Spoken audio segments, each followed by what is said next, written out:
গরু পাচার মামলায় অন্যতম অভিযুক্ত অনুব্রত মণ্ডলের জামিনের আবেদন খারিজ করলো আসানসোল বিশেষ সিবিআই আদালত।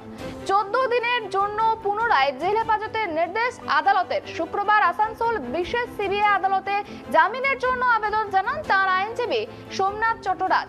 দুপক্ষের সওয়াল শোনার পরেই রায়দান স্থগিত রাখেন বিচারক। অবশেষে 14 দিনের জন্য জেল হেফাজতের নির্দেশ দিয়েছেন বিচারক।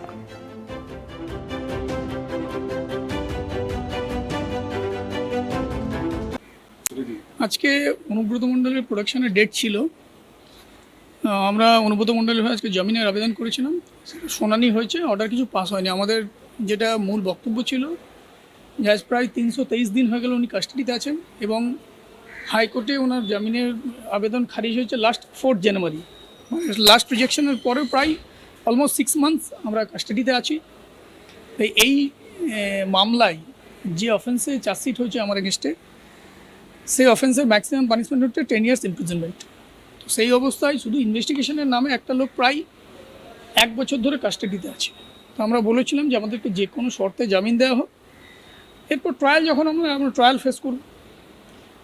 সিবিআই জামিনের বিরোধিতা করেছে, ওনারা কেস ডায়েরি দেখিয়ে কিছু মেটেরিয়াল কোর্টের সামনে আনে।